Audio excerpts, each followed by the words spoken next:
The dashboard clock glowed 8:47 p.m. when Sarah Mitchell first noticed the flashing lights in her rearview mirror. Her heart sank as the red and blue strobes reflected off the dark asphalt of Interstate 71, cutting through the November darkness like accusatory fingers pointing directly at her.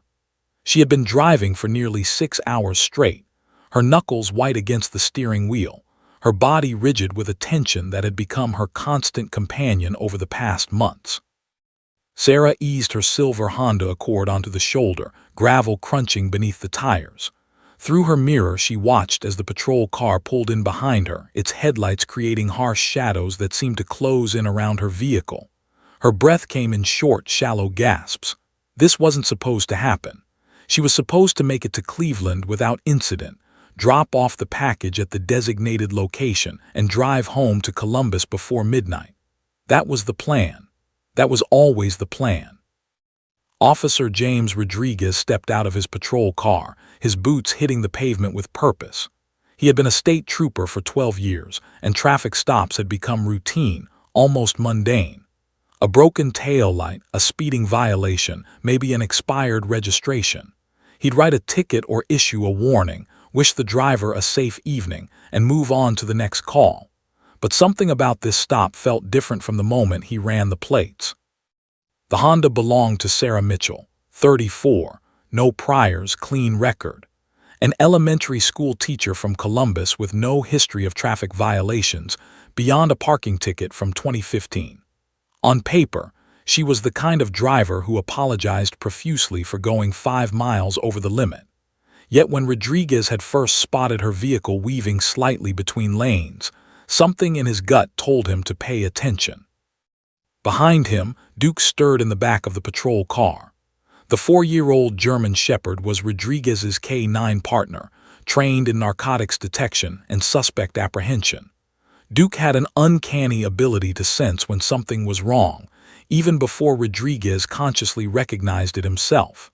Tonight, the dog was alert, his ears perked forward, his dark eyes focused on the Honda ahead. Rodriguez approached the driver's side window, his flashlight beam cutting through the darkness. "Good evening, ma'am. I'm Officer Rodriguez with the Ohio State Highway Patrol. Do you know why I pulled you over?" Sarah's hands trembled as she fumbled for her wallet. She knew she had to appear normal, cooperative, forgettable. But normal had become impossible to fake. Her fingers felt thick and clumsy as she pulled out her driver's license, nearly dropping it twice before managing to hand it through the window she'd rolled down with agonizing slowness. "No, officer, I don't think so," she managed, her voice cracking slightly. "Your left tail light is out," Rodriguez said, studying her face in the beam of his flashlight. That was when he noticed the details that didn't fit. Her eyes were red-rimmed, whether from crying or exhaustion he couldn't tell. There were dark circles beneath them that spoke of many sleepless nights. Her hands, those trembling hands, bore the telltale signs of someone who'd been gripping a steering wheel far too long. But it was more than that. It was the way her eyes kept darting to her rearview mirror, then to the road ahead, then back to him, as if she expected someone else to appear at any moment. "License and registration, please," he said, keeping his tone neutral and professional. Sarah reached for her glove compartment, and Rodriguez instinctively rested his hand on his service weapon, not drawing it, just a precautionary touch. But Sarah only pulled out the registration and insurance card with shaking fingers, handing them over along with her license. As Rodriguez examined the documents, he made a decision. "Ma'am, I'm going to have my K-9 partner conduct a brief exterior sweep of your vehicle. It's standard procedure. I need you to remain in the car with your hands visible on the steering wheel." Sarah's face went pale. "A dog." "Yes, ma'am, just a precaution." Rodriguez returned to his patrol car and released Duke from the back compartment. The German Shepherd bounded out with controlled energy, immediately falling into working mode. As they approached the Honda, Duke began his systematic sweep, moving around the vehicle's perimeter with practiced precision. Sarah watched through her side mirror as the dog circled her car. This was it, the moment when everything could fall apart. She thought about Emily, her younger sister, Emily with her bright smile and infectious laugh. Emily, who had been 21 years old when she disappeared, on her way home from Indiana State University for Thanksgiving break. Emily, whose face Sarah could barely remember anymore without looking at photographs, because 18 months had passed, and the memory of happiness felt like something from another lifetime. Duke paused near the trunk, his nose working. He didn't sit, the signal for narcotics detection, but something had caught his attention. Rodriguez noticed immediately. The dog moved to the driver's side, right up to Sarah's window. That was when Sarah did something she hadn't planned, something she hadn't even consciously decided to do. She rolled down her window completely and looked directly into Duke's intelligent brown eyes. The dog sat, his head tilted slightly, watching her with an intensity that seemed almost human in its understanding. And then so quietly that Rodriguez almost missed it, Sarah whispered two words, "Help me." The words hung in the cold November air like a prayer, like a confession, like the breaking of a dam that had been holding back months of terror and desperation. Rodriguez heard them clearly, and he saw what happened next, the way Sarah's composure shattered completely, the way tears began streaming down her face, the way her whole body seemed to collapse inward as if those two words had released some terrible pressure that had been building inside her. Duke didn't move. The dog simply sat there, his presence somehow steady and reassuring, as if he understood the weight of what had just been spoken. Rodriguez's demeanor shifted immediately. This wasn't a traffic stop anymore. "Ma'am, I need you to step out of the vehicle," he said, but his tone had changed. It was gentler now, concerned rather than authoritative. "Are you in danger right now? Is someone threatening you?" Sarah's hands gripped the steering wheel so hard her knuckles turned white. "The trunk," she whispered. "You need to see what's in the trunk." Rodriguez called for backup before approaching the trunk, his years of training overriding his curiosity. When two additional patrol cars arrived within minutes, he finally asked Sarah for her keys. Her hands shook so violently she could barely remove them from the ignition. As Rodriguez opened the trunk, he expected drugs, weapons, perhaps stolen goods. What he found instead would change the trajectory of not just Sarah's life, but potentially dozens of others. Inside were 3 large accordion folders stuffed with documents, 4 burner phones wrapped in plastic bags, and a leather-bound ledger that looked like something from another era. "Ma'am," Rodriguez said carefully, "I think you need to tell me what's really going on here." And as Sarah stood on the side of Interstate 71, with Duke sitting calmly beside her and emergency lights painting the night in colors of urgency, she began to speak. She told him about Emily. She told him about the text message with the photograph that had arrived 6 months ago. She told him about the instructions, the threats, the horrible choice she'd been forced to make. By the time she finished, 3 more patrol cars had arrived. Detective Marcus Webb from the Franklin County Sheriff's Office was already on his way. And Sarah Mitchell, elementary school teacher and law-abiding citizen, had become something else entirely. A witness, a victim, and possibly the key to unlocking a criminal operation that stretched far beyond a simple traffic stop on a dark highway. Officer Rodriguez looked down at Duke, who remained seated beside Sarah, calm and protective. Sometimes, the dog seemed to understand things that humans missed. Sometimes, 2 words whispered to an animal who couldn't judge or condemn were enough to set the truth in motion. The routine traffic stop had become anything but routine, and the night was just beginning. Detective Marcus Webb arrived at the scene 43 minutes after Officer Rodriguez's call, his unmarked sedan cutting through the night with purpose. The interstate shoulder had transformed into a makeshift command center, with 4 patrol cars now positioned to shield Sarah's Honda from passing traffic. The flashing emergency lights created a disorienting strobe effect against the darkness, and curious drivers slowed to rubberneck as they passed, adding to the surreal atmosphere. Webb was a 20-year veteran of the Franklin County Sheriff's Office, specializing in organized crime.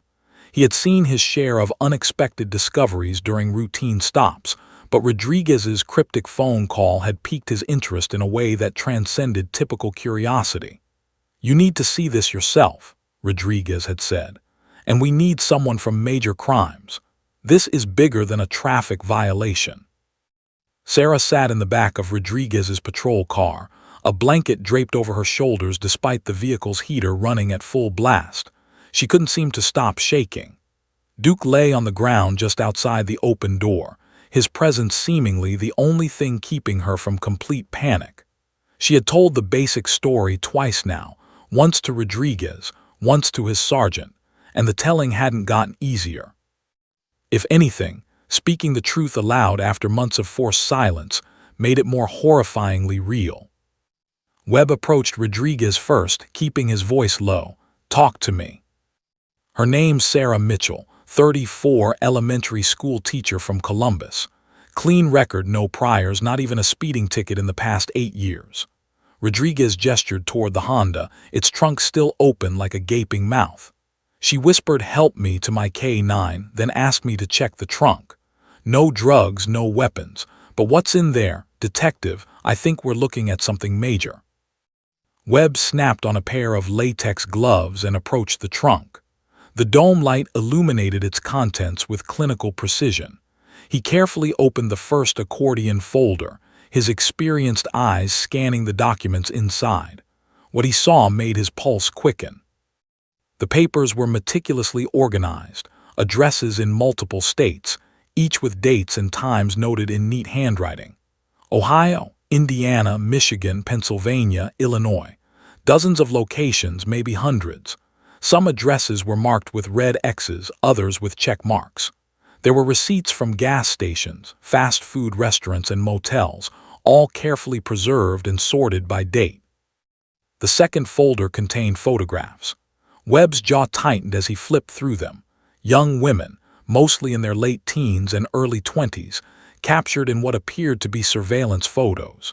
Some showed girls getting into cars, others walking on college campuses or leaving retail jobs. Each photo had a name and date written on the back in the same neat handwriting he'd seen on the address lists. The third folder was perhaps the most damning. Financial records, wire transfer receipts, and what appeared to be coded communications printed from various messaging apps. Numbers that clearly represented money: $2, $500, $5,000, $8,000, appeared repeatedly next to abbreviated names or initials. But it was the leather-bound ledger that made Webb's blood run cold. He opened it carefully, turning pages that contained what could only be described as an inventory. Names, physical descriptions, dates of acquisition, locations of placement, and financial transactions. The clinical language couldn't disguise what he was looking at: a human trafficking operations record-keeping system. Webb had worked trafficking cases before. They were among the most difficult and heartbreaking investigations in law enforcement. Victims were often too traumatized or too afraid to cooperate. Evidence was hard to gather. Perpetrators operated in shadows, moving victims across state lines to avoid local jurisdiction. And the victims, they were often invisible, hidden in plain sight, their suffering unnoticed by a society that preferred not to see. He returned to Rodriguez's patrol car where Sarah sat staring at nothing. "Ms. Mitchell, I'm Detective Marcus Webb. I need you to tell me everything from the beginning. And I need to know, are you in immediate danger right now? Is someone expecting you somewhere?" Sarah's voice was hollow when she spoke. "I'm supposed to be in Cleveland by 11.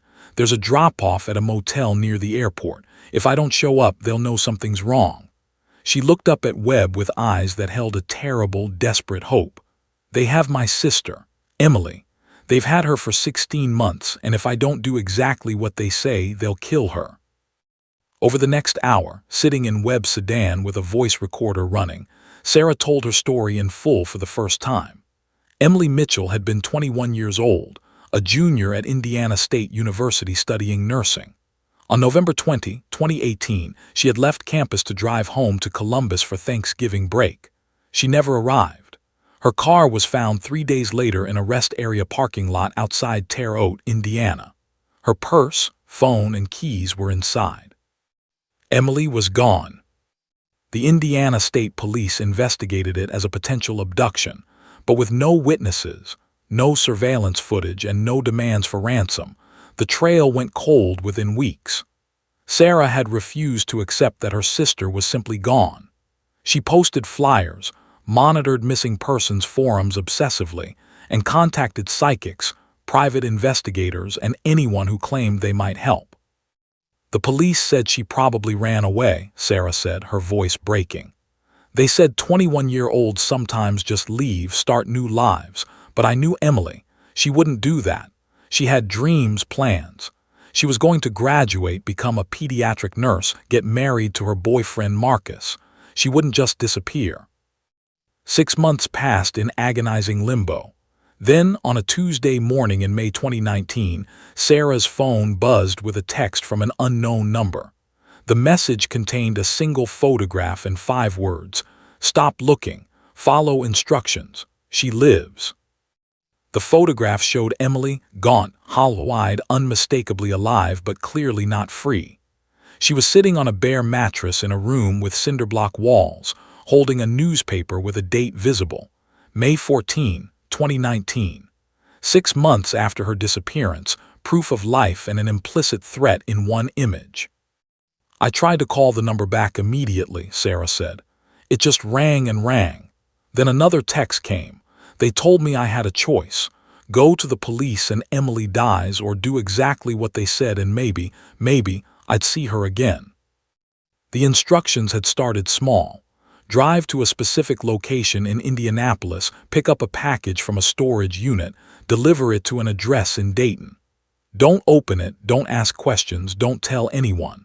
Sarah had complied, terrified and desperate. The package, she later realized, probably contained documents like the ones currently in her trunk. The assignments escalated gradually. One delivery became 2 per month, then weekly, then sometimes twice a week. Sarah was given burner phones that she was instructed to keep charged and with her at all times. The phones would ring with instructions: addresses to visit, packages to collect and deliver, sometimes just surveillance tasks: photograph a specific building, note the times when people came and went. "I tried to see patterns," Sarah explained, tears streaming down her face. "I thought if I understood what they were doing, maybe I could find Emily. I started keeping copies of everything they gave me to transport. I photographed pages from the ledger when they had me deliver it once. I documented every address, every person I saw. I thought maybe I could build enough evidence to bring them down myself." Webb listened with a mixture of professional detachment and personal horror. Sarah had been conducting her own investigation while being coerced into criminal activity. The documents in her trunk weren't just the materials she was transporting tonight. They were months of accumulated evidence she'd been secretly gathering. "Ms. Mitchell, did you ever see who was giving you these instructions? Did you meet anyone face to face?" "Twice," Sarah said. "Both times in parking lots late at night. The first time was a woman, maybe 40, who spoke with an accent I couldn't place. Eastern European, I think. She handed me a new phone and told me the rules were changing. I'd be making longer trips, transporting more important materials. The second time was a man 3 months ago. He knew where I lived, where I worked, what time I left for school every morning. He knew about my mother in the nursing home, about my best friend Jessica. He made it clear that if I went to the police or tried to run, it wasn't just Emily who would pay the price." Webb's mind was already racing through jurisdictions and resources. If this operation crossed state lines, and the addresses suggested it did, they needed federal involvement immediately. FBI, Homeland Security, possibly ICE if there was an international component. This wasn't just about Sarah or even Emily anymore. The ledger in that trunk potentially represented dozens of victims. "The addresses in these documents," Webb said carefully. "Do you know what they represent?" Sarah nodded miserably. Safe houses. That's what they call them, though there's nothing safe about them. Places where they keep the girls before moving them somewhere else. I figured it out after a while. The addresses with red X's are places they've abandoned. The check marks are active locations. Webb did a quick mental count. He'd seen at least 30 addresses with check marks across 6 different states. If each location held even a handful of victims, they were looking at a massive, coordinated trafficking network. Ms. Mitchell, I need to make some calls. This is beyond local jurisdiction. He paused, choosing his words carefully. What you've done, gathering this evidence, keeping records, it took tremendous courage. But I need you to understand something. The people operating this network, they're dangerous. They've already demonstrated they're willing to kidnap and exploit young women. We need to move carefully. Emily, Sarah whispered. We have to find Emily, that's all that matters. We're going to do everything we can, Webb promised, though he knew the statistics. Trafficking victims held for over a year had a significantly decreased chance of recovery. Many were moved internationally, sold multiple times, or killed if they became too difficult to control. But he couldn't tell Sarah that, not when she was finally, after months of isolation and terror, asking for help. Within 30 minutes, Webb had made the necessary calls. The FBI's Human Trafficking Task Force in Cincinnati was being notified. An agent named Monica Chen, who specialized in multi-state trafficking operations, was already en route. The drop-off Sarah was supposed to make in Cleveland would be covered by Cleveland PD, with federal agents posing as Sarah to make the delivery and potentially identify her handlers.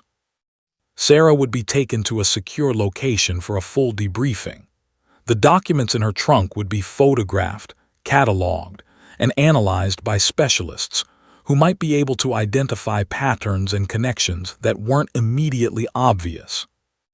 As Sarah was helped into an unmarked car that would take her to FBI offices in Columbus, she looked back at Officer Rodriguez and Duke one final time. The German shepherd sat at attention, watching her with those intelligent, understanding eyes. "Thank you," she mouthed to the dog who had heard her whispered plea. Rodriguez raised a hand in acknowledgement, but his expression was somber. They had opened a door tonight, stepped into something dark and complex. Sarah Mitchell's nightmare had been exposed, but it was far from over. Somewhere, in a location they didn't yet know, Emily Mitchell was still captive. And somewhere in the network of addresses and names Sarah had documented, other young women were enduring horrors that most people couldn't imagine. The discovery on Interstate 71 was just the beginning. The real work, the dangerous, painstaking process of dismantling a criminal enterprise and recovering its victims, was about to begin. The FBI's field office in Columbus occupied an unremarkable building on the east side of the city, its bland exterior designed to blend into the surrounding commercial district.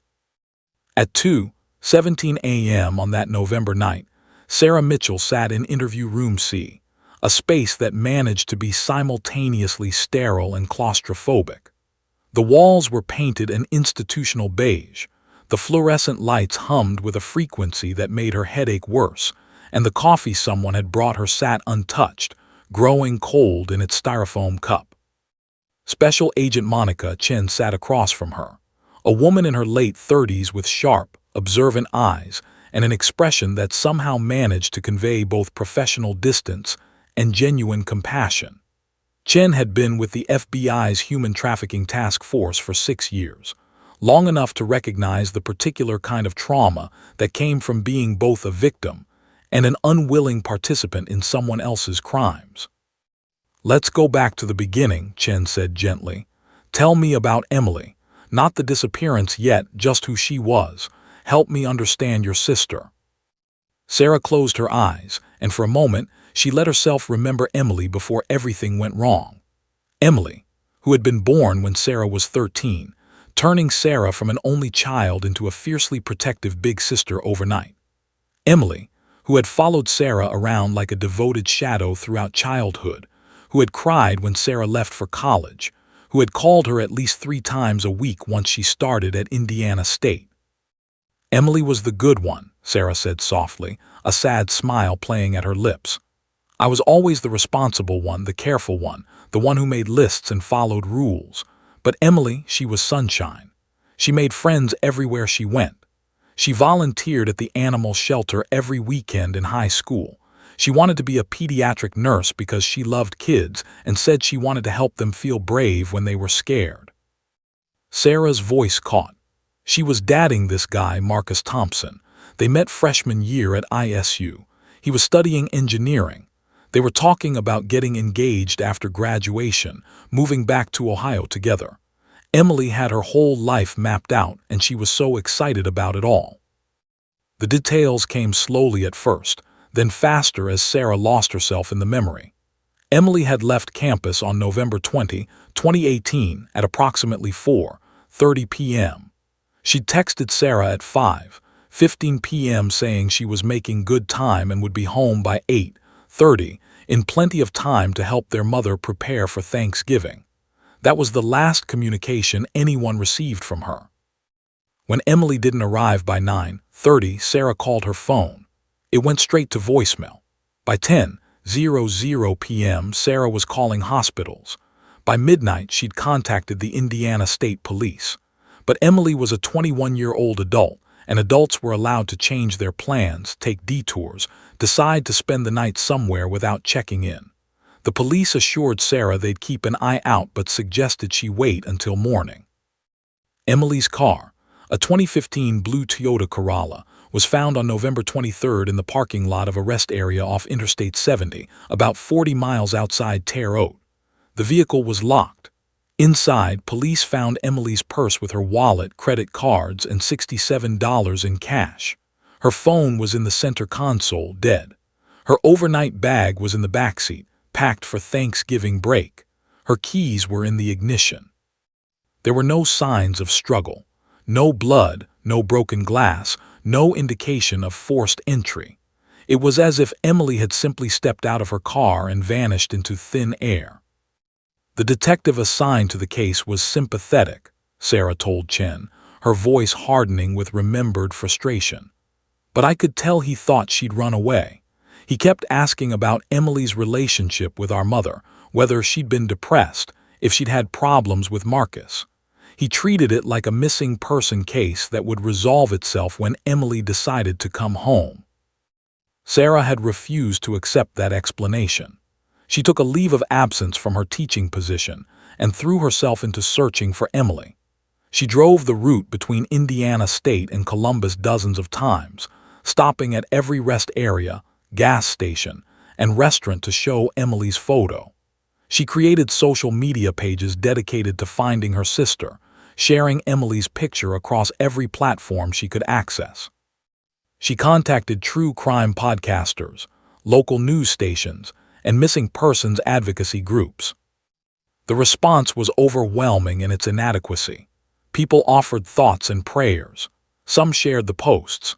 A few claimed to have seen Emily in various locations, Tampa, Seattle, Denver, but none of the tips led anywhere. The Indiana State Police investigation continued, but Sarah could feel their interest waning as weeks turned into months with no new leads. "I spent everything I had," Sarah said. "My savings, money I'd been putting aside for a down payment on a house. I hired a private investigator who charged me $3,000 and produced absolutely nothing useful. I consulted with a psychic who told me Emily was somewhere near water, which narrowed it down to approximately half the country." Sarah's mother, Margaret, suffered a stroke in February 2019, the stress and grief proving too much for her 67-year-old heart. She survived but required extensive care, eventually moving into an assisted living facility. The medical bills added to Sarah's mounting debt. She returned to work in March, functioning on autopilot, teaching her fourth-grade class by day and obsessively searching for Emily by night. By May 2019, Sarah had reached a breaking point. She was drowning in debt, her mother was failing to recover, and Emily had been gone for 6 months with no credible leads. The Indiana police had moved on to more active cases. Sarah felt herself falling into a dark place where hope seemed like a cruel joke. Then came the text message. Sarah pulled out her personal phone, not one of the burner phones the traffickers had given her, but her own device, and navigated to her saved photos. She showed Chen the screenshot she'd taken of that first message, the one that had arrived on May 14, 2019. The photo showed Emily sitting on a bare mattress against a cinderblock wall painted institutional gray. She wore a plain white t-shirt and jeans, not the clothes she'd been wearing when she disappeared. Her long brown hair, which had reached her mid-back in every photo Sarah had of her, had been cut short, barely touching her shoulders. She was thinner, significantly thinner, and her face held an expression that Sarah had never seen on her sister before: blank resignation. Emily held that day's edition of the Indianapolis Star, the date clearly visible. May 14, 2019. Proof of life. Proof that somewhere for the past 6 months Emily had been alive. The text came from a number I didn't recognize, Sarah explained. It just said, "Stop looking, follow instructions, she lives." I tried calling immediately. The phone rang but no one answered. I tried texting back, asking where Emily was, begging them to let me talk to her. Nothing. Chen studied the photograph with professional intensity. "Did you notice anything in the background? Any details that might indicate location?" "I analyzed every pixel," Sarah said. "The cinderblock walls suggested a basement. There was a small window high up, covered with what looked like cardboard. No furniture except the mattress. The newspaper was real. I checked the archived edition online and it matched exactly." 20 minutes after the first text, Sarah's phone buzzed again with instructions. They were brief and explicit. She was to drive to a storage facility in Indianapolis. The address was provided. Unit 247 would be unlocked. Inside was a package. She was to take the package to another address in Dayton, Ohio, place it in the mailbox, and leave.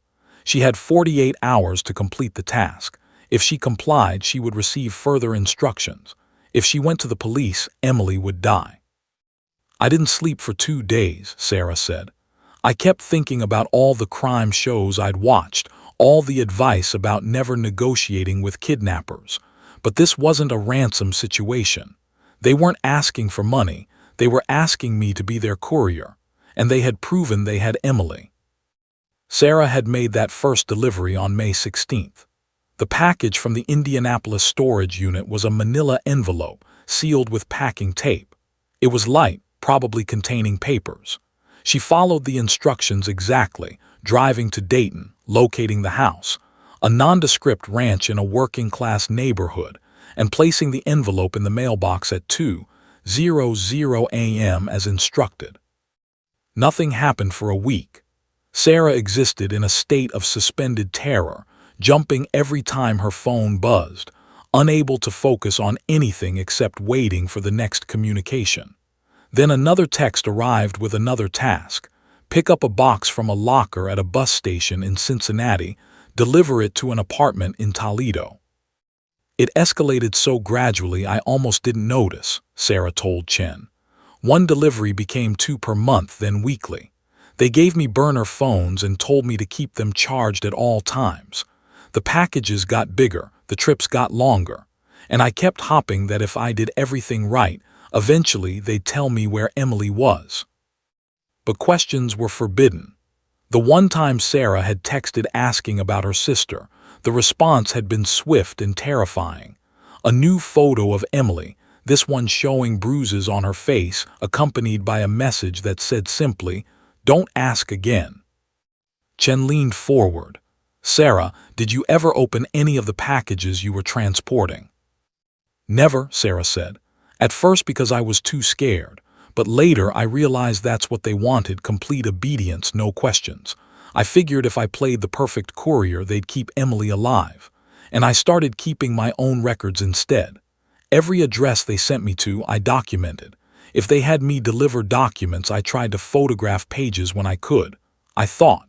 She trailed off, wiping at her eyes. "You thought you could build a case," Chen finished gently. "I thought I could save her myself," Sarah whispered. "I thought if I gathered enough evidence, I could figure out where they were keeping her and get her back without anyone getting hurt. I realize now how stupid that sounds." Chen shook her head. "It sounds like someone who loves her sister and was placed in an impossible situation." She paused.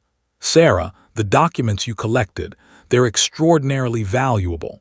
The ledger alone contains information about an operation we've been trying to track for almost 3 years." Sarah looked up sharply. "You knew about them, about this network?" "We knew something existed," Chen said carefully. "We've had reports of a trafficking operation moving victims through the Midwest, very sophisticated, very careful. But they've been ghosts. No witnesses willing to talk, no physical evidence, victims who disappeared without a trace. What you've given us, it's the first real break we've had." For a moment, Sarah felt a surge of something that might have been vindication. Then reality crashed back. "Emily, do you think? Is there any chance?" Chen met her eyes steadily. "I won't lie to you. 16 months is a long time. Trafficking victims are often moved frequently, sometimes internationally. But the fact that they've kept Emily alive this long as leverage over you suggests they see her as valuable. That gives us something to work with." Over the next 3 hours, Sarah walked Chen through every detail she could remember. The storage units, the drop-off locations, the 2 face-to-face meetings with handlers. She described the woman with the Eastern European accent who had given her explicit instructions about how to behave. Never speak to anyone during pickups or deliveries. Never linger at locations. Never deviate from the prescribed routes. Never use her personal phone during tasks. She described the man who had approached her 3 months ago in a parking garage, emerging from the shadows while Sarah was retrieving a package from her trunk. He'd been American, probably in his 50s, with the kind of forgettable face that could disappear in any crowd. But his message had been memorable. "We know everything about you, Sarah. Where your mother lives, what time you leave for work, which coffee shop you visit every Saturday morning. Your sister is alive because you've been cooperative. Stay cooperative and she stays breathing." As dawn broke over Columbus, painting the interview room's single window in shades of pink and gold, Sarah finished her account. She felt hollowed out, emptied of the terrible secrets she'd been carrying alone for 6 months. Chen closed her notepad and looked at Sarah with an expression that mixed professional assessment with something that might have been respect. "What you're about to do next is going to be harder than anything you've done so far," she said. "We're going to ask you to keep working for them, to continue making deliveries while we track everything, build a map of their operation, and identify everyone involved. You'll be wired, monitored, protected, but you'll still be walking into danger." Sarah didn't hesitate. "Whatever it takes to find Emily." "Then let's get started," Chen said, standing. "We have a lot of work to do, and somewhere out there your sister is waiting for us to bring her home." Sun rose over Columbus on November 8, 2019, revealing a world that looked deceptively normal. People drove to work, children waited for school buses, life continued its ordinary rhythm. But for Sarah Mitchell, sitting in a FBI conference room surrounded by federal agents, normalcy had become a distant memory, something that belonged to a different person in a different life. Special Agent Monica Chen stood at the head of the conference table, a digital display behind her showing a map of the Midwest dotted with red pins. Each pin represented an address from Sarah's meticulously documented collection: storage facilities, residential properties, motels, and warehouses spanning from Ohio to Illinois. The visual representation of the network was staggering. "What we're looking at," Chen addressed the room of assembled agents, "is consistent with an operation we've been tracking for almost 3 years. We call them the Midwest Network, though that's our designation. They don't use a name that we're aware of. They're sophisticated, compartmentalized, and extremely cautious. Until now, we've never had anyone on the inside." Sarah sat between 2 agents, feeling the weight of their attention. Around the table were representatives from multiple agencies: FBI Human Trafficking Task Force, Homeland Security Investigations, the Ohio Bureau of Criminal Investigation, and representatives from Indiana, Michigan, and Illinois State Police. The scale of the response was both reassuring and terrifying. Agent David Park from HSI leaned forward, studying the ledger that had been photographed and projected onto a second screen. The accounting here is meticulous. Dates of acquisition, transport costs, placement fees. They're treating victims like inventory in a logistics operation. His voice was tight with controlled anger. The numbers suggest they've trafficked at least 60 women in the past 18 months alone. Chen nodded grimly. The sophistication is what's kept them under our radar. Most trafficking operations are chaotic, opportunistic. This one is structured like a legitimate business. They use front companies, logistics firms, cleaning services, hospitality staffing agencies. They move victims during normal business hours, in plain sight. They exploit the fact that most people don't look twice at young women being transported to job opportunities. Sarah's stomach churned. She thought about all the packages she'd delivered, all the addresses she'd visited. How many times had she unknowingly participated in moving victims from one location to another? The guilt was crushing. "Ms. Mitchell," Chen said, her tone gentler, "I know what you're thinking, but you need to understand you were a victim too. They used your sister to coerce you. Nothing about what happened is your fault." "Doesn't feel that way," Sarah whispered. Agent Jennifer Torres from the FBI's Behavioral Analysis Unit spoke up. She'd been studying Sarah's account with particular intensity. "The fact that they've kept your sister alive for 16 months is significant. Most trafficking operations dispose of victims who become problematic within weeks or months. Keeping Emily specifically to leverage, you suggest two things. First, that your role as a courier was valuable to them, and second, that there's a decision-maker in this organization who thinks strategically." Chen pulled up a new image, a grainy surveillance photo of a middle-aged woman with blonde hair pulled back in a tight bun. "We believe this is Svetlana Volkova, though she uses multiple aliases. She's on Interpol's radar for suspected involvement in trafficking operations in Eastern Europe. Witnesses in 3 different cases have described a woman matching her description." Sarah's breath caught. "That's her. That's the woman who met me in Indianapolis, the one who gave me my first burner phone." The room erupted with controlled energy. Agents exchanged glances, made notes, spoke in low voices. This was the first confirmed identification of a high-level operative in the network. "If Volkova is involved," Agent Park said, "this isn't just a domestic operation. She's connected to international syndicates. That means victims could be moved across borders." Chen held up a hand. "Let's focus on what we know. Sarah, the man who approached you 3 months ago, can you describe him again in detail?" Sarah closed her eyes, summoning the memory of that parking garage encounter. White male, maybe 50 to 55 years old. Average height, maybe 5'10". Brown hair going gray, receding at the temples, clean-shaven. He wore a navy windbreaker and jeans. His voice was American Midwestern accent. No distinctive features, that's what was so unsettling. He was completely forgettable. Torres was already pulling up images on a tablet. She scrolled through dozens of faces before stopping on one. Could this be him? Sarah leaned forward, her heart hammering. The photo showed a man matching her description, though the image appeared to be from a driver's license or official ID. Maybe. I only saw him for maybe 5 minutes and the lighting was bad, but yes, that could be him. "Thomas Brennan," Torres said. "He's a person of interest in several trafficking investigations, but we've never been able to connect him directly to any crimes. He's a logistics coordinator for a trucking company based in Gary, Indiana. The company is legitimate on paper, but we suspect it's being used to move victims under the guise of normal freight operations." Chen began outlining the plan. "Here's what we're going to do.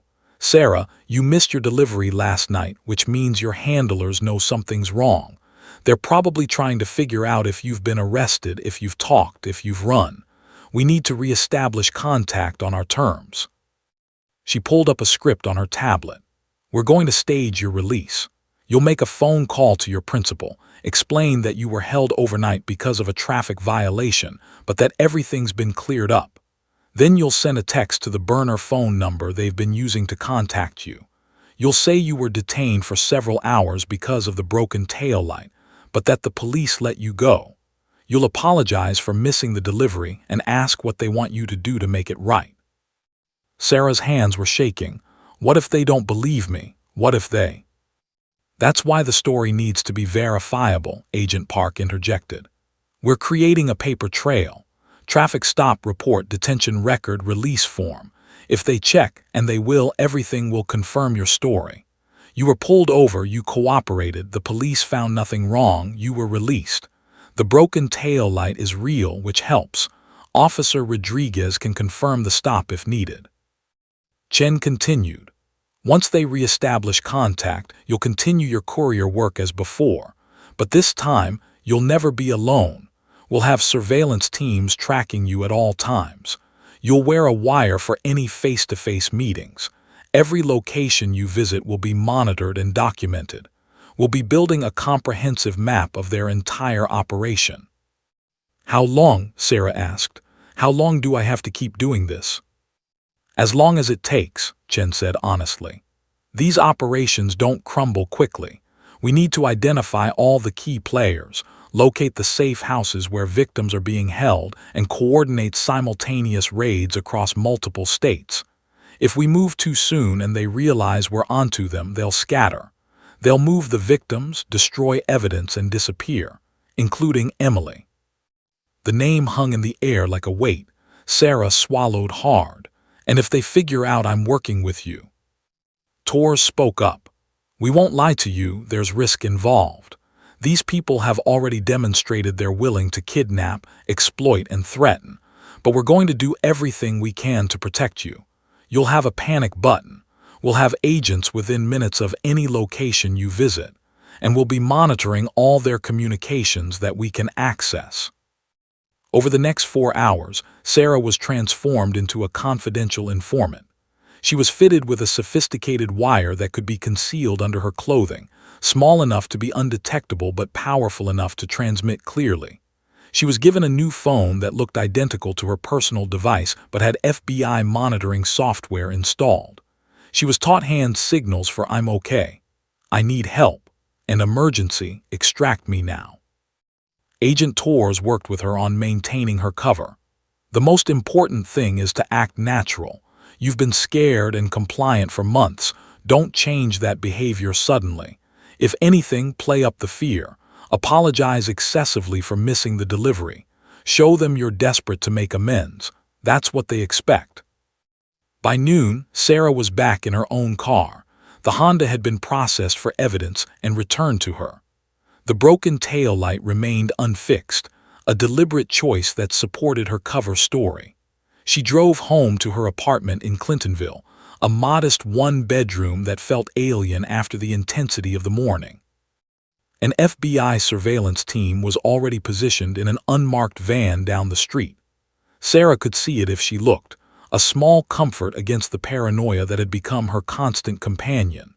Inside her apartment, she found that agents had already been there, installing additional monitoring equipment disguised as everyday objects, a smoke detector with a camera, a charging station with a microphone.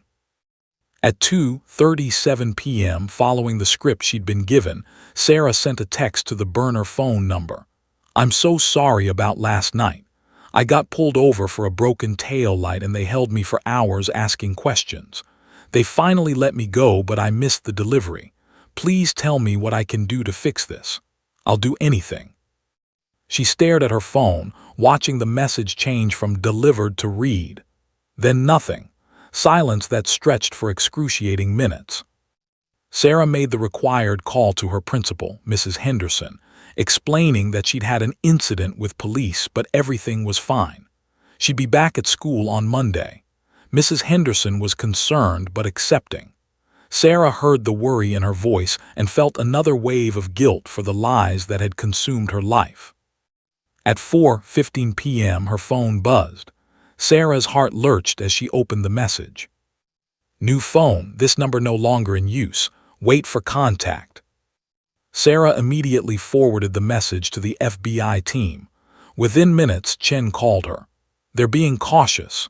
This is normal behavior when something unexpected happens. They're probably changing their communication protocols. Just sit tight. They'll make contact again. You're too valuable to them. How can you be sure? Sarah asked. Because you've been reliable for 6 months and they still have leverage over you.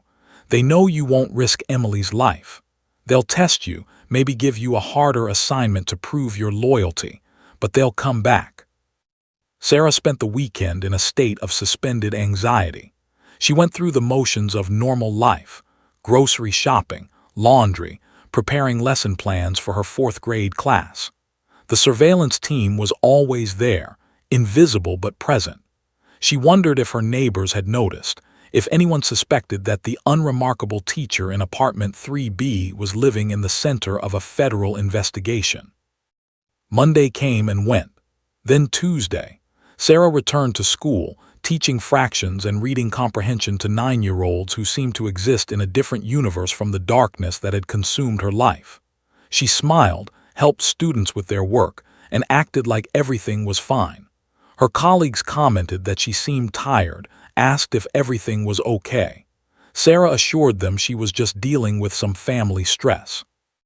On Wednesday evening, November 13th, a new burner phone arrived via courier service. The delivery driver handed it to Sarah at her apartment door, making her sign for a package that contained a cheap prepaid smartphone and nothing else. The phone was already powered on. At 8:47 p.m. it rang. Sarah answered, her hands trembling, knowing that FBI agents were recording every word. Hello. You made a mistake. The voice was electronically distorted, unrecognizable. Mistakes have consequences. I know, I'm so sorry. It won't happen again, I promise. Please, I'll do whatever you need. Just don't. Sarah let her voice break convincingly. Please don't hurt Emily. There was a long pause. Sarah could hear breathing on the other end, the sound of someone making a calculation. There's a storage unit in Fort Wayne, Indiana. Unit 892 at the EZ Store facility on Coliseum Boulevard. You have 24 hours to pick up what's there and deliver it to an address in Detroit. The combination to the lock is 4729. Do not open what you collect. Do not deviate from the route we'll send you. Do not make another mistake. I won't, Sarah said quickly. Thank you for giving me another chance. The line went dead. Sarah sat in her apartment, the burner phone in her hand, and felt the full weight of what she'd just agreed to. She was back in their web, but this time she wasn't alone. Somewhere in the surveillance van, agents were already planning. Somewhere in FBI offices across multiple states, people were coordinating. And somewhere in a location she still didn't know, Emily was waiting. The dangerous game had begun. Sarah just hoped she was strong enough to play it until the end. The drive to Fort Wayne took 3 hours and 27 minutes, every mile measured by the GPS tracker the FBI had installed in Sarah's Honda, and the surveillance teams that rotated positions behind her like invisible guardians. Sarah kept her eyes on the road, her hands at 10 and 2, maintaining exactly 5 miles over the speed limit. Not so fast as to attract attention, not so slow as to seem suspicious. Everything had to appear normal, even though nothing about her life had been normal for nearly 7 months. Special Agent Monica Chen's voice crackled through the nearly invisible earpiece Sarah wore. You're doing great, Sarah. We have 3 teams on you, 2 vehicles behind at varying distances and a drone tracking from above. You're never alone out there. The reassurance helped, but only marginally. Sarah's mind kept replaying the distorted voice on the phone, the warning about mistakes and consequences. She thought about Emily constantly now, wondering if her sister knew that help was coming, or if Emily had given up hope after 16 months of captivity. The EZ store facility appeared on her right just after 11:00 a.m., a sprawling complex of orange and white storage units surrounded by chain-link fencing. Sarah pulled into the entrance, her stomach churning. A bored attendant sat in a small booth near the gate but didn't look up from his phone as she drove past. The facility was the kind of place designed for anonymity, hundreds of identical units where people stored the overflow of their lives and asked no questions. Unit 892 was in the back section, away from the main entrance. Sarah parked her car and stepped out into the cold December air, her breath forming clouds in front of her face. The combination lock hung on the unit's sliding door, 4729, just as she'd been told. "We have visual," Chen's voice said in her ear. "Take your time, act natural." Sarah's fingers fumbled with the lock, the cold making them clumsy. When the lock clicked open, she took a breath and rolled up the door. Inside was darkness broken only by the light spilling in from outside. As her eyes adjusted, she saw a single cardboard box sitting in the center of the otherwise empty unit, roughly 2 feet square, sealed with packing tape. She approached it carefully, part of her still terrified that this was a trap, that the box would contain something that would end everything. But it was just a box, heavier than expected when she lifted it. She couldn't tell what was inside. It didn't rattle or shift, just solid weight. "Package secured," she whispered, knowing the agents could hear her. She carried the box to her trunk, placed it carefully inside, and closed the lid. Every movement felt staged, performative, as if the traffickers were watching her somehow, testing her compliance. As she drove out of the facility, the burner phone buzzed with a text message containing only an address: 1247 Woodward Avenue, Detroit, MI. Delivery time, 6:00 p.m. No further instructions.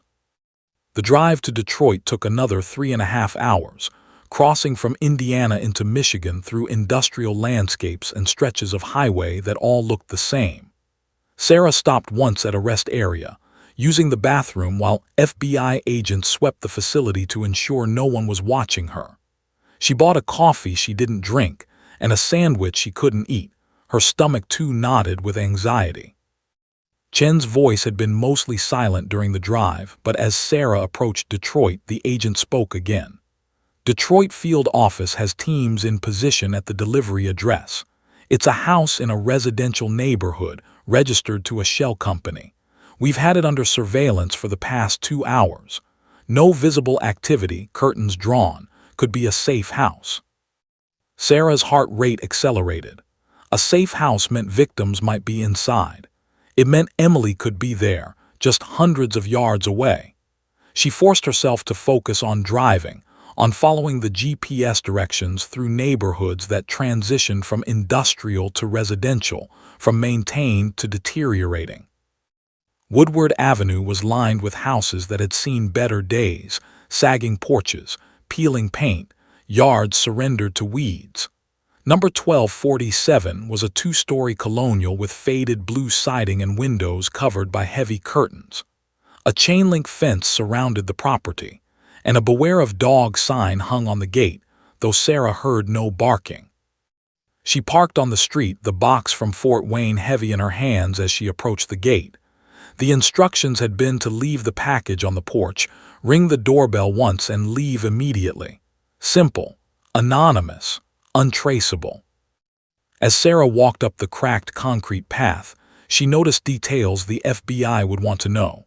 Security cameras mounted under the eaves, probably motion-activated. Deadbolt locks on the door, the kind that required keys from both sides. Windows not just curtained but possibly boarded from inside. She could see the edges of plywood through gaps in the fabric. She set the box down carefully, pressed the doorbell, and turned to walk away. Behind her, she heard the door open, but Chen's voice in her ear was urgent. "Don't look back. Keep walking to your car." Sarah obeyed, though every instinct screamed at her to turn around, to see who had opened the door, to look for any sign of Emily. She reached her car, got inside and forced herself to drive away at a normal pace, checking her rearview mirror to see a figure. She couldn't tell if it was male or female, quickly retrieved the box and closed the door. "Good work," Chen said. "We have photos of who retrieved the package. Male, mid-30s, matches the description of someone we've been trying to identify. You did exactly right." Sarah drove 3 blocks before pulling over in a grocery store parking lot, her hands shaking so badly she couldn't hold the steering wheel. She just delivered a package to a house where victims might be held. The cognitive dissonance was overwhelming. She was helping the FBI, but she was still participating in the trafficker's operation. "I know this is hard," Chen said gently, "but every delivery you make, every location you visit builds our case. We're getting closer." The pattern continued through November and into December. Every few days, the burner phone would ring with new instructions. Pick up in Cleveland, delivery in Indianapolis. Pick up in Toledo, delivery in Chicago. Sometimes the packages were small envelopes, sometimes larger boxes. Sarah never opened them, never deviated from instructions, always maintained her role as the obedient courier. The FBI documented everything. Every address Sarah visited was placed under surveillance. Every person she encountered was photographed and identified when possible. The map of the trafficking network grew more comprehensive with each assignment, revealing a web that stretched across 7 states and involved dozens of operatives. But there was no sign of Emily. In early December, Sarah's assignments escalated. She was given a new task: surveillance. She was instructed to visit a shopping mall in Ann Arbor, Michigan, and photograph young women who matched specific descriptions. Ages 18-25, college students, alone, carrying textbooks or backpacks that identified their universities. The purpose was obvious and nauseating. They were identifying potential new victims. Sarah sat in her car in the mall parking lot, her phone in her hand, and felt physically ill. Agent Torres was on the line, her voice steady and professional. "Sarah, I know what they're asking you to do. Take the photos. We need to know who they're targeting so we can warn these women. But understand that we won't let anything happen to them. Every woman you photograph will be contacted by local police and FBI. We'll make sure they're safe." With tears streaming down her face, Sarah did as instructed. She photographed 7 young women over 2 hours, each one unaware they'd been marked as potential prey. Each photo was immediately transmitted to the FBI, and by that evening, all 7 women had been discreetly warned and provided with safety information and emergency contacts. The psychological toll was crushing. Sarah continued teaching her 4th grade class, smiling at children and grading their homework, while living a double life that grew darker every day. She lost weight, stopped sleeping more than a few hours at a time, and developed a nervous habit of checking over her shoulder constantly. The only bright spot was Officer Rodriguez and Duke. The state trooper checked on her regularly, and his K-9 partner had become an unofficial therapy dog. Sarah would meet them at a park near her apartment, and Duke's steady, non-judgmental presence helped her feel anchored to something good and normal. "You're stronger than you think," Rodriguez told her during one visit in mid-December. "Not many people could do what you're doing." "I don't feel strong," Sarah admitted, her fingers buried in Duke's thick fur. "I feel like I'm breaking apart." "That's how you know you're human," Rodriguez said. "The people running this operation, they don't feel what you feel. That's what makes them monsters." 3 days before Christmas, Sarah received her most disturbing assignment yet. She was instructed to deliver a package to a motel in Gary, Indiana, and to stay in the room next door overnight. "Someone will contact you in the morning," the distorted voice told her. "Be ready to travel." The FBI immediately escalated their response. "This is different," Chen told Sarah during an emergency briefing. "They've never had you stay overnight before. Either they're testing your loyalty more aggressively, or they're planning to use you for something more significant." "Or they've figured out I'm working with you," Sarah said, voicing the fear that had been growing in her mind for weeks. "It's possible," Chen admitted, "which is why we're not taking any chances. We'll have a team in the motel, including an agent in the room across the hall. You'll wear a wire the entire time. If anything feels wrong, you signal us and we extract you immediately." The Sunrise Motel in Gary was exactly as depressing as Sarah expected. A two-story strip of rooms off a highway access road, the kind of place that rented by the hour and asked no questions. Sarah checked into room 14, her hands shaking as she took the key from a clerk who never made eye contact. The room smelled of cigarettes and mildew. Sarah sat on the bed, fully clothed, listening to the sounds of other occupants through paper-thin walls. In her ear, Chen's voice provided steady reassurance. "We have eyes on all entrances and exits. Agent Park is in room 9, directly across from you. You're safe." At 2:47 a.m., Sarah heard footsteps in the hallway outside her door. She sat up, her heart hammering as someone knocked. 3 quick raps, a pause, then 2 more. A code she'd been told to expect. She opened the door to find a woman standing in the harsh fluorescent light of the hallway. Not Svetlana Volkova, but someone new, younger, maybe 30, with dark hair pulled back in a ponytail and eyes that held no warmth. "Sarah Mitchell," the woman said. It wasn't a question. "Yes," Sarah whispered. "We need to talk about your sister." The words hit Sarah like a physical blow. She steadied herself against the doorframe. Is Emily okay?" The woman's expression didn't change. "That depends on you. May I come in?" Sarah stepped aside, knowing that FBI agents were recording everything. That help was seconds away if she needed it. The woman entered the room and closed the door, studying Sarah with an intensity that made her skin crawl. "You've been very cooperative," the woman said. "Very reliable, that's good. Emily is alive because of your cooperation." "Please," Sarah said, not having to fake the desperation in her voice. "Please just tell me if she's okay. Let me talk to her. I've done everything you asked." "Soon," the woman said. "But first, we need you to do something more important than delivering packages.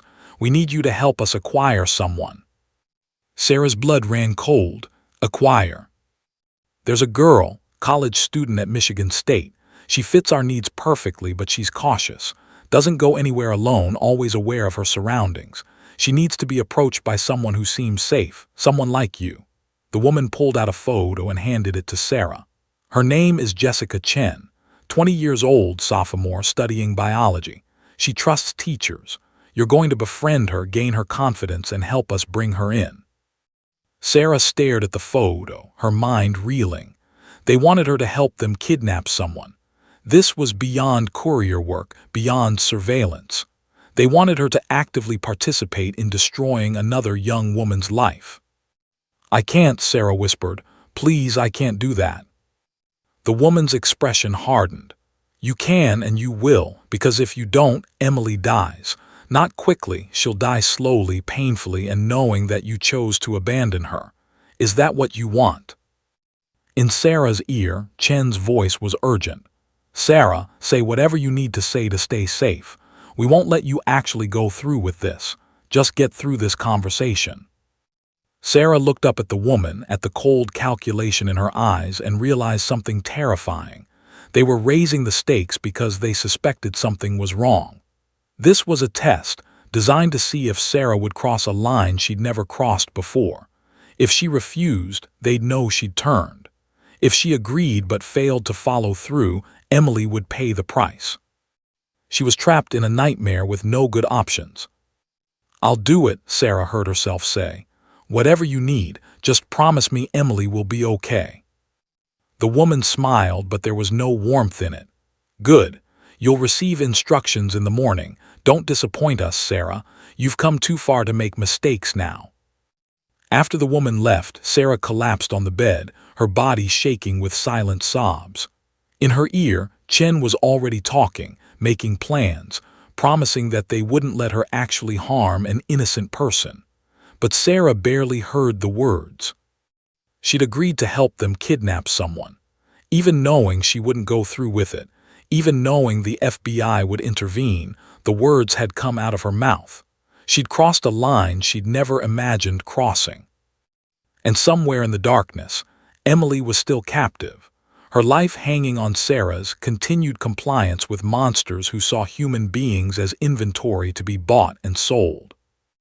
The dangerous game had become something even worse, and Sarah didn't know how much longer she could keep playing before she lost herself completely. The morning after the motel encounter, Sarah sat in an FBI conference room in Chicago, surrounded by agents whose expressions ranged from determined to grim.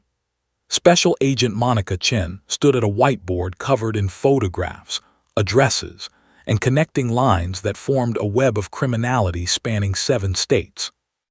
The request to help kidnap Jessica Chen, no relation to the agent, had changed everything. "They've escalated because they're preparing for something big," Chen explained to the assembled task force. "Our intelligence suggests they're planning to move a large number of victims in the next 2 weeks, likely before the holidays when travel patterns are less suspicious. The fact that they want Sarah to help acquire a new victim means they're confident enough in their operation to expand." Agent David Park from Homeland Security pointed to a cluster of addresses on the map. "We've identified 17 active safe houses across the network. Our surveillance has confirmed victim presence at 12 of them. If we move on one location, they'll scatter the others within hours. We need simultaneous action across all sites." Sarah's hands trembled around her coffee cup. "What about Emily? Do you know where she is?" The silence that followed was answer enough. Chen's expression softened with regret. "We have it narrowed down to 3 possible locations based on the patterns we've observed. All 3 will be included in the raids." "3 possibilities," Sarah repeated, her voice hollow. "What if she's not at any of them? What if they've already moved her?"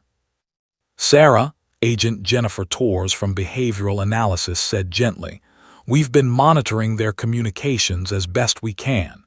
There's been no chatter about moving anyone in response to your cooperation. They still believe you're under their control. Emily is their leverage. They're keeping her secure."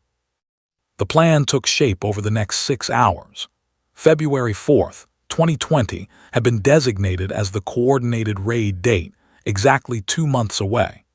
The delay was necessary to position resources, coordinate across multiple jurisdictions, and ensure every location could be hit simultaneously at 6:00 a.m. Eastern Time.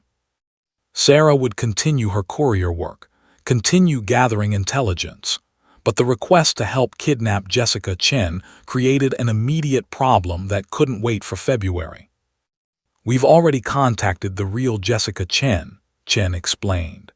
"She's been relocated to stay with family in California until this is over, but they'll expect you to make progress on building a relationship with her.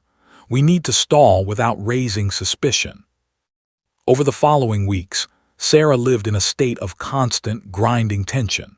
She sent regular updates through the burner phone, reporting that she'd spotted Jessica Chen on the Michigan State campus but hadn't been able to approach her yet, that the target was always with friends, that she needed more time to find the right opportunity. The traffickers accepted her explanations, but their patience was wearing thin. The holidays came and went in a blur. Sarah spent Christmas alone in her apartment, unable to face her mother in the nursing home while carrying the weight of her secret life. She thought about Emily constantly, wondering if her sister was somewhere thinking about their childhood Christmases, about the traditions they'd shared. In January, Sarah's assignments intensified. She made 17 deliveries in 3 weeks, crisscrossing the Midwest in a pattern that helped the FBI identify the network's central coordination hub, a warehouse in Gary, Indiana, operated by the trucking company connected to Thomas Brennan. "This is their nerve center," Chen told Sarah during a briefing in late January. "This is where they coordinate movements, store documents, and plan operations. When we take them down, this location is critical." But the breakthrough came from an unexpected source. On January 28th, Sarah was instructed to pick up a package from a storage unit in Indianapolis, not unusual in itself. What was unusual was that, when she arrived, she found the unit door slightly ajar, as if someone had left in a hurry. Inside, instead of a single package, Sarah found chaos. Boxes had been torn open, documents scattered across the floor, and in the corner, a laptop computer sat abandoned on a folding chair, its screen still glowing. "Chen," Sarah whispered, her voice picked up by the wire she wore. "Something's wrong here. The place is torn apart and there's a laptop." "Don't touch anything," Chen's voice came back immediately. "We're sending a team. Get out of there now." But as Sarah turned to leave, she saw something that made her freeze. A manila folder lay open on the floor, and the top document bore a header she recognized: a delivery schedule. Her eyes scanned down the page and stopped on a single line that made her heart stop. Transfer to Site 7, Feb 3, 6 p.m. Emily Mitchell. Sarah's hands shook as she photographed the document with her phone, knowing she was violating protocol but unable to stop herself. Site 7, February 3rd at 6:00 p.m., one day before the planned raids. "They're moving her," Sarah said into her wire, her voice breaking. "They're moving Emily on February 3rd. That's in 6 days." The FBI team arrived within minutes, securing the storage unit as a crime scene. The abandoned laptop proved to be a treasure trove: years of communications, financial records, and most critically, a complete list of all safe house locations with their corresponding site numbers. Site 7 was a farmhouse outside Indianapolis, on rural property registered to a shell corporation.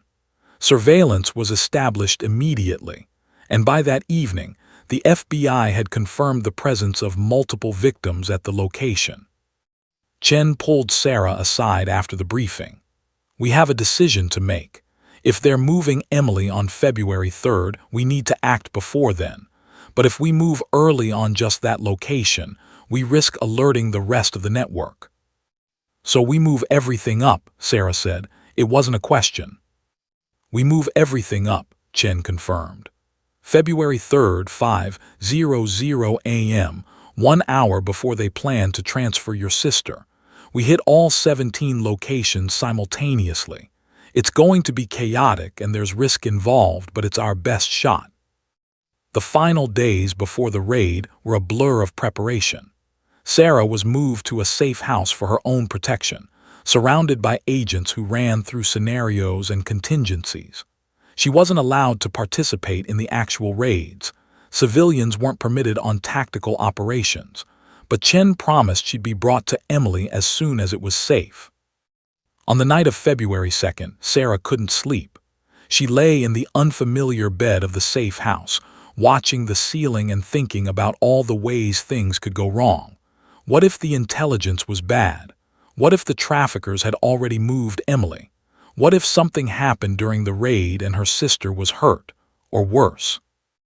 At 4:30 a.m. on February 3rd, Sarah was awakened by Agent Torres. "It's time. They're moving into position." Sarah sat in a command center trailer parked 2 miles from the Indianapolis farmhouse, watching multiple screens showing feeds from body cameras and surveillance drones. Around her, agents monitored communications, coordinated movements, and tracked the progress of 17 simultaneous operations across 7 states. At exactly 5:00 a.m., the raids began. The farmhouse outside Indianapolis was designated Target Alpha. Sarah watched as FBI tactical teams approached through pre-dawn darkness, moving with practiced precision. Battering rams took down doors. Flashbangs created disorientation. Agents in tactical gear flooded into the building, shouting commands. "FBI, get on the ground, hands where we can see them." The audio was chaotic, shouting, footsteps, commands overlapping. Sarah gripped the edge of the desk, her eyes locked on the screens, desperately searching each camera feed for any sign of Emily. Three suspects in custody, first floor. A tactical commander's voice crackled over the radio. Moving to second floor. Multiple doors secured from outside. We need bolt cutters. The camera feed showed agents working on heavy padlocks securing bedroom doors. When the first door opened, Sarah saw what she'd been dreading and hopping for simultaneously. Young women, 5 of them, huddled together on mattresses on the floor, their faces showing terror and confusion. But none of them were Emily. Second room clear, the tactical commander reported. 4 more victims requesting medical personnel. Sarah's hands covered her mouth as tears streamed down her face. Where was Emily? The document had said Site 7. This was Site 7. Third room, wait, the commander's voice changed. We have 1 victim in critical condition. Female, early 20s, appears severely malnourished, requesting immediate medical transport. The body camera feed showed an agent entering a smaller room, barely larger than a closet. On a mattress in the corner lay a young woman, barely recognizable as human. She was skeletal, her clothes hanging off her frame, her face bruised and swollen. But Sarah knew that face. She'd known it her entire life. Emily, Sarah whispered, then screamed. That's Emily. Oh God, that's my sister. Chen's hand gripped Sarah's shoulder. Medical teams are already on site. They're going to take care of her. On the screen, Sarah watched as EMTs rushed into the room, as her sister was carefully lifted onto a stretcher, as oxygen was administered and IV lines were started. Emily's eyes were closed. She wasn't moving. Is she alive? Sarah asked desperately. Chen, is she alive? She's breathing, Torres confirmed, listening to the tactical feed. Vitals are weak but stable. They're transporting her to St. Vincent Hospital. Sarah, we need to get you there. The drive to the hospital took 12 minutes that felt like hours.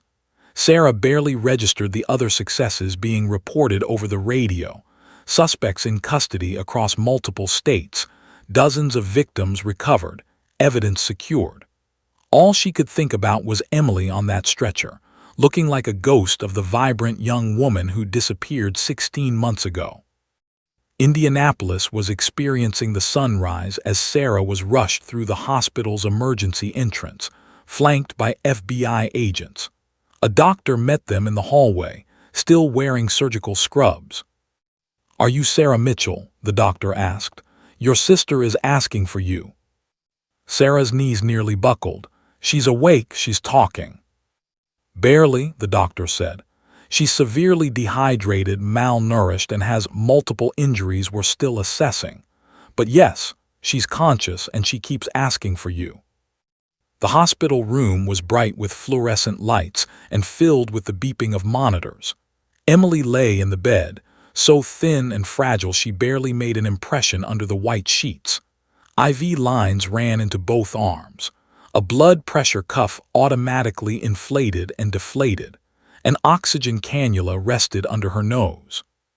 But her eyes were open, and when Sarah entered the room, those eyes, still the same warm brown Sarah remembered, focused on her face. Sarah, Emily whispered, her voice barely audible. Sarah rushed to the bedside, taking her sister's hand, careful not to disturb the IV. I'm here, Em. You're safe now, you're safe. Emily's eyes filled with tears. I knew, she whispered. I knew you'd find me. I never stopped believing you'd find me. Sarah collapsed into the chair beside the bed, holding her sister's hand as gently as possible, sobbing with relief and grief and overwhelming gratitude. 16 months of terror, of not knowing, of being forced to participate in the very system that had taken Emily. It was over. Chen appeared in the doorway, her expression a mixture of professional satisfaction and personal relief. Sarah, I wanted you to know, we've recovered 43 victims total, 26 suspects in custody, including Svetlana Volkova and Thomas Brennan. The entire network has been dismantled. But Sarah barely heard her. Her entire world had narrowed to the hospital room, to the feeling of Emily's hand in hers, to the miraculous reality that her sister was alive. "You found me," Emily whispered again. "How?" Sarah thought about that November night on Interstate 71, about 2 words whispered to a police dog, about months of dangerous cooperation with the FBI. She thought about all the victims who'd been recovered, all the families who would get their daughters back. "I never stopped looking," Sarah said simply. "I never stopped." And in that moment, with Emily alive and safe, and the network that had stolen so much from both of them finally destroyed, Sarah finally let herself believe that the nightmare might actually be over. The hospital room became Sarah's entire world for the next 72 hours. She refused to leave Emily's side, sleeping in the uncomfortable recliner beside the bed, waking at every beep of a monitor or shuffle of nurses checking vitals. Emily drifted in and out of consciousness those first days, her body struggling to recover from 16 months of captivity, malnutrition, and trauma that doctors were still cataloging. Dr. Rebecca Osman, the trauma specialist assigned to Emily's case, sat down with Sarah on the 3rd day to explain the full extent of her sister's condition. The list was devastating: severe malnutrition with muscle wasting, dehydration, untreated infections, evidence of physical abuse including healed fractures in her left wrist and 2 ribs, dental problems from neglect, and vitamin deficiencies that would require months of careful treatment. "The physical injuries will heal," Dr. Osman said carefully, her eyes kind but honest. "But Emily has also experienced severe psychological trauma. She'll need extensive therapy for PTSD, anxiety, and depression. The road ahead isn't going to be easy for either of you." Sarah had expected this, but hearing it stated so plainly still felt like a blow. She looked at Emily, asleep in the hospital bed, and tried to reconcile this fragile, broken person with the vibrant sister she remembered. Emily had always been the sunshine, the optimist, the one who saw good in everyone. What had 16 months in captivity done to that spirit? As if sensing Sarah's gaze, Emily's eyes fluttered open. "You're still here," she whispered, a small smile crossing her cracked lips. "I'm always going to be here," Sarah promised. "You're stuck with me now." The FBI had stationed guards outside Emily's hospital room, partly for protection, partly because Emily was a witness in what had become one of the largest human trafficking cases in Midwest history. Special Agent Monica Chen visited daily, always respectful of Emily's fragile state, but gently asking questions when the doctors said it was appropriate. On the 4th day, Emily was finally strong enough to give her first statement. Sarah held her hand throughout, a silent anchor as Emily haltingly described the nightmare that had begun on November 20, 2018. Emily had stopped at a rest area outside Terre Haute, needing to use the bathroom and stretch her legs after 2 hours of driving. When she returned to her car, a woman, Emily later learned her name was Svetlana Volkova, had approached asking for help with a broken-down vehicle. It was the oldest trick in the book, and Emily, kind-hearted and trusting, had fallen for it. "I went to look at her car," Emily said, her voice flat and emotionless in the way trauma victims often spoke. "And then someone grabbed me from behind. They put something over my face, a cloth with some kind of chemical. Everything went dark." When Emily woke up, she was in a windowless room with cinder-block walls, her hands zip-tied, her phone and belongings gone. Over the following days, she was moved multiple times, always at night, always blindfolded or drugged. She lost track of time, of locations, of everything except the growing certainty that her life as she'd known it was over. "They told me I'd been purchased," Emily whispered, tears streaming down her face. "That I belonged to the organization now, that if I tried to escape or refused to cooperate, they'd kill my family. They showed me photos of you, Sarah, of you leaving your apartment, going to work, living your normal life. They said one word from them and you disappeared just like me." Sarah's heart broke hearing this. While she'd been desperately searching for Emily, her sister had been terrorized with threats against Sarah's life. Emily had been held in at least 6 different locations over 16 months: basements, spare rooms in ordinary-looking houses, once in an abandoned factory. She was never alone. There were always other girls, ranging in age from teenagers to women in their 30s. Some had been there for years. Others disappeared after weeks, presumably sold or moved to other locations. The girl who'd been there the longest was named Maria, Emily said. She'd been with them for 4 years. She tried to escape once. They broke her fingers as punishment, one by one, while the rest of us watched. After that, no one tried to run. The conditions were deliberately dehumanizing. Minimal food, restricted bathroom access, no privacy, constant surveillance. The captors used a combination of physical abuse, psychological manipulation, and threats against family members to maintain control. Emily had been one of the fortunate ones. She was being held as leverage rather than actively trafficked, which meant she wasn't subjected to the worst abuses the other victims endured. "But I heard things," Emily said, her voice breaking. "Screams from other rooms, girls being taken away and coming back different, broken. I knew what they were doing to them, and I knew that if you stopped cooperating, that would be my fate too." Chen's expression remained professionally neutral, but Sarah could see the anger in the agent's eyes. "Emily, you mentioned a girl named Maria. Do you know her last name? Can you describe her?" Emily nodded slowly. "Maria Gonzalez. She was 19 when they took her, 23 when I met her. Dark hair, brown eyes, a scar on her left shoulder from a childhood surgery. She was from Texas originally, taken from a shopping mall parking lot in Dallas." Chen made notes, and Sarah knew the agent was already running the name through databases, trying to match Emily's description to missing person reports. Every detail Emily could provide might help identify other victims, track the network's activities, build cases against the perpetrators. But the interviews took their toll. After each session with the FBI, Emily would retreat into silence, staring at nothing, barely responding to doctors or nurses. Sarah learned to recognize the signs of flashbacks, the way Emily's breathing would quicken, how her hands would start to shake, the distant look that meant she was back in one of those rooms, reliving her captivity.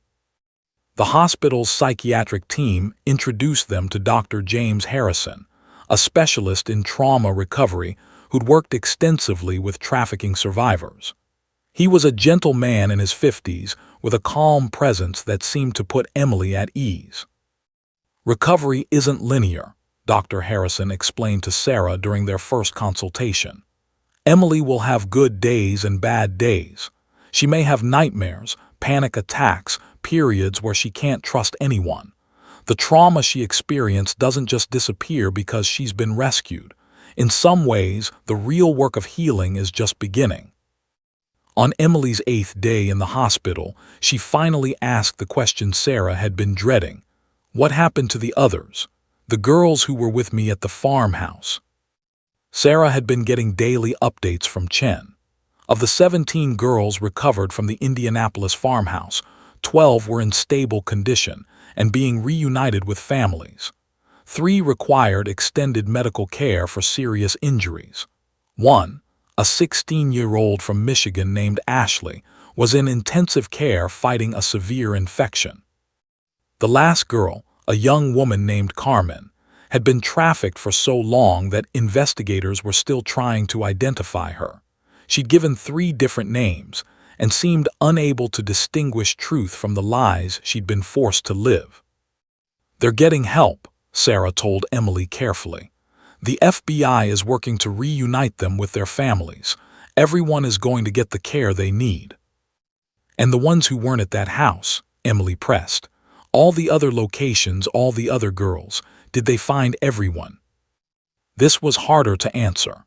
The raids on February 3rd had been largely successful, 43 victims recovered, 26 arrests made. But Chen had admitted that some victims had likely been moved before the raids, that the network probably extended beyond what they'd discovered, that complete justice remained elusive. "They're still working on it," Sarah said honestly. But they shut down the whole operation. The people who took you, who hurt you, they're in custody. They can't hurt anyone else." Emily's eyes filled with tears.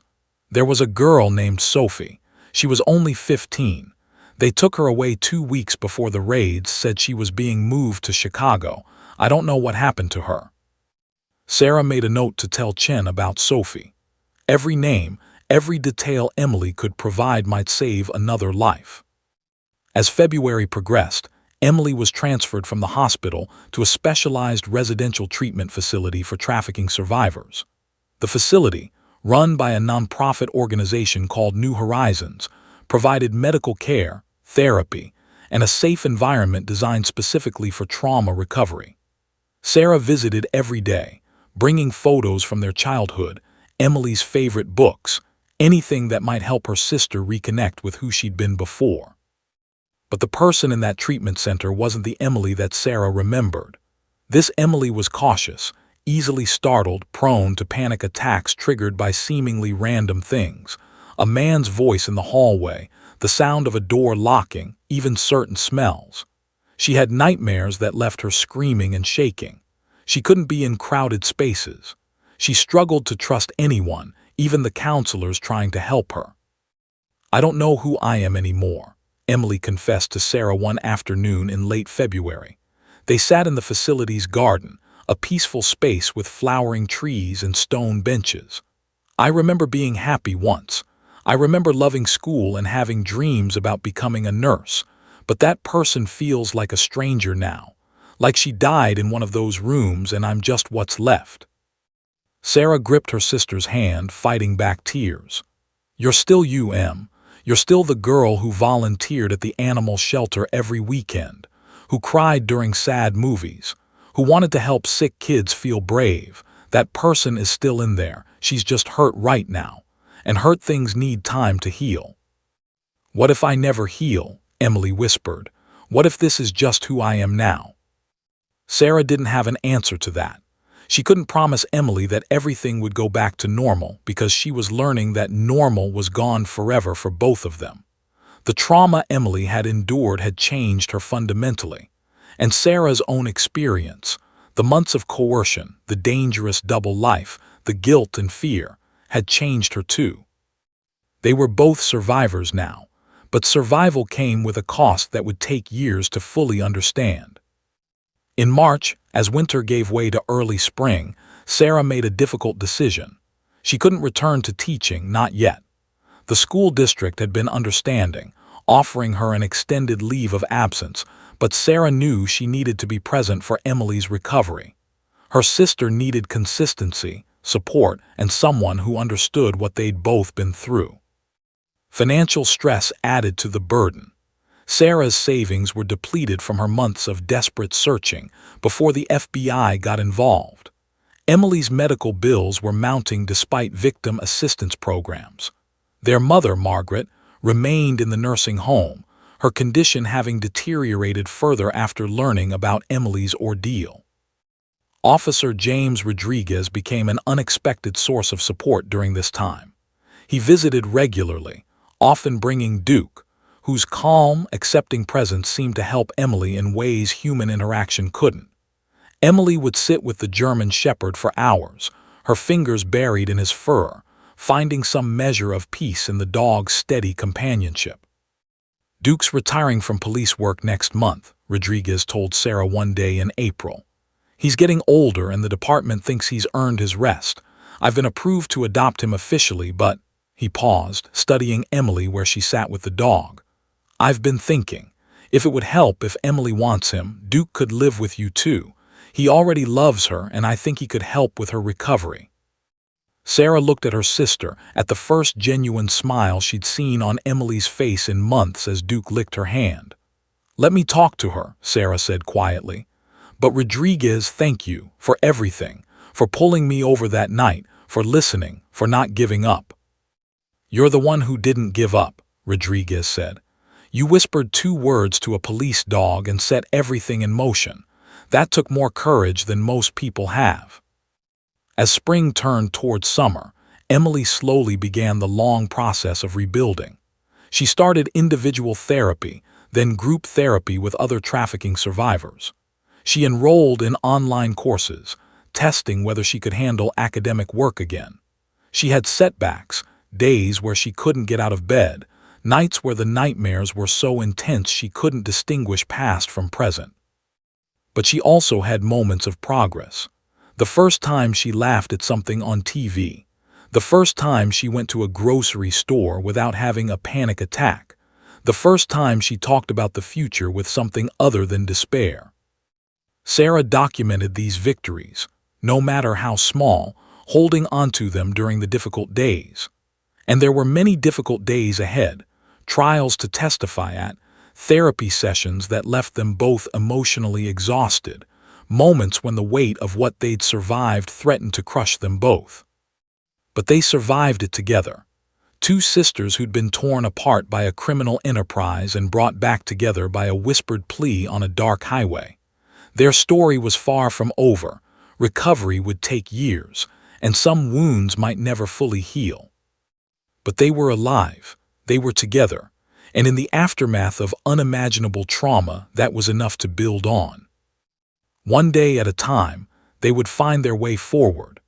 By the autumn of 2023, nearly 4 years after that fateful night on Interstate 71, Sarah Mitchell stood at a podium in the Columbus Convention Center, facing an audience of 300 law enforcement officers, social workers, and anti-trafficking advocates. The conference badge around her neck identified her as a keynote speaker, but she still felt like an imposter, just a former elementary school teacher who'd stumbled into something far bigger than herself. Duke sat beside her on the stage, the retired German shepherd now officially registered as Emily's therapy dog. His presence was both symbolic and practical. Sarah had learned that having Duke nearby helped ground her when the memories threatened to overwhelm her courage. 4 years ago, Sarah began, her voice steady despite the nervousness churning in her stomach, I was pulled over for a broken taillight. It was the best thing that ever happened to me. She told her story, the version she'd told dozens of times now, but that never got easier. The audience listened with rapt attention as she described Emily's disappearance, the months of desperate searching, the text message that had changed everything. She explained what it felt like to be coerced into criminal activity, to participate in an operation that destroyed lives while desperately trying to save the one life that mattered most. I delivered packages for 6 months, Sarah said. I didn't know what was in most of them. I didn't ask questions. I did exactly what they told me because I was terrified of what would happen to my sister if I didn't. And that's what you need to understand about victims in these situations. They're not always trying to escape. Sometimes they're just trying to survive long enough to find another option. The conference was one of many speaking engagements Sarah had accepted since 2021, when she'd finally felt strong enough to share her story publicly. The first time had been terrifying. Standing in front of a small group at a local community center, her hands shaking as she read from prepared notes. But she discovered that telling the story had power, not just for the audiences who needed to understand how trafficking worked in suburban America, but for herself. Each telling was a form of processing, of taking ownership of her narrative rather than letting it own her. After the keynote address, Sarah was approached by a young woman who introduced herself as Detective Lisa Martinez from the Denver Police Department. Ms. Mitchell, your presentation was incredibly valuable. We're seeing more cases in Colorado where family members are being coerced into courier work, and most officers don't recognize the signs. Would you be willing to help us develop training materials? This was how the work had grown. What started as occasional speaking engagements had evolved into consulting work with law enforcement agencies across the country. Sarah worked with the FBI to develop protocols for identifying victims hiding in plain sight. The couriers, the coerced participants, the people who looked like criminals but were actually trapped in impossible situations. She'd also become an advocate for policy changes. The current system treated many trafficking victims as criminals when they were first discovered, charging them with crimes they'd been forced to commit. Sarah testified before state legislatures, pushing for laws that provided immunity for victims engaged in criminal activity under duress. Ohio had passed such legislation in 2022, with 5 other states following suit. The afternoon session of the conference featured a panel discussion on victim recovery, and Sarah was joined on stage by Dr. James Harrison, the trauma specialist who'd worked with Emily, and by someone Sarah had never expected to see again, Maria Gonzalez. Maria was the young woman Emily had mentioned during her first FBI interview, the girl who'd been held captive for 4 years, who'd had her fingers broken as punishment for an escape attempt. She'd been recovered from a safe house in Chicago during the February 2020 raids, and her journey to recovery had been even more difficult than Emily's. But Maria had found her way forward. She now worked for New Horizons, the residential treatment facility where Emily had spent months recovering, helping other survivors navigate the impossible terrain of rebuilding shattered lives. "People always want to know when you're better," Maria told the audience, her voice clear and strong. "They want a timeline, a neat story arc where the victim becomes a survivor and then everything's okay. But trauma doesn't work that way. I'm 27 years old now. I was taken when I was 19. Those 4 years didn't just disappear when I was rescued. I carry them with me every day." She paused, and Sarah saw the determination in her eyes that she recognized from her own mirror. "But I refuse to let those years be the only thing that defines me. I'm not just what happened to me. I'm also what I'm doing now, helping other women find their way back from the darkness. That's the legacy I'm choosing." After the conference, Sarah drove to New Horizons, where Emily was waiting. Her sister had come so far in 4 years, but the journey had been anything but smooth. Emily had attempted to return to college in 2021, but had been overwhelmed by the crowds, the social demands, the constant triggers that sent her spiraling into panic attacks. She'd withdrawn after 1 semester. Instead, Emily had found a different path. She'd completed her therapy certification online and now worked at New Horizons alongside Maria, specializing in art therapy for trafficking survivors. She discovered that helping others process their trauma through creative expression helped her process her own. "How was the conference?" Emily asked when Sarah arrived. They sat in the facility's garden, the same space where Emily had once told Sarah she didn't know who she was anymore. Duke lay at Emily's feet, his graying muzzle resting on his paws. "Exhausting," Sarah admitted, "but good. A police department in Denver wants to work with us on training materials, and Maria was on the panel. She was incredible." "She usually is," Emily said with a slight smile. The smiles came more easily now than they had in those first terrible months, though Sarah knew her sister still had dark days. They both did. Emily's recovery had been marked by setbacks and breakthroughs in equal measure. The nightmares had gradually decreased but never fully disappeared. She'd learned to manage her PTSD through therapy, medication, and coping strategies, but certain triggers still sent her reeling. Crowds remained difficult. Unexpected loud noises could cause panic attacks. The anniversary of her abduction each November brought waves of depression that required careful navigation. But Emily had also rediscovered joy in unexpected places. She'd started painting in therapy and found she had genuine talent. Her artwork, abstract pieces that somehow captured both the darkness of trauma and the hard-won light of survival, had been featured in a gallery show in Cleveland.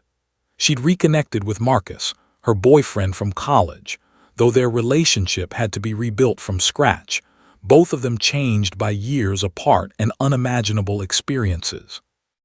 And she'd found purpose in helping others. Every survivor Emily worked with at New Horizons was someone she could help in ways that people who hadn't lived through trafficking simply couldn't. "I got a call from the FBI today," Sarah said. "They arrested 3 more people connected to the network. Apparently, someone in Cleveland had been operating independently after the main operation was shut down. The evidence we helped gather led them to it. This was ongoing work. The February 2020 raids had dismantled the primary trafficking network, but investigations continued. New connections were discovered, additional victims identified, prosecutions ongoing. Thomas Brennan had been sentenced to 30 years in federal prison. Svetlana Volkova had received 45 years and would likely never be released. But some perpetrators remained at large, and some victims were never found.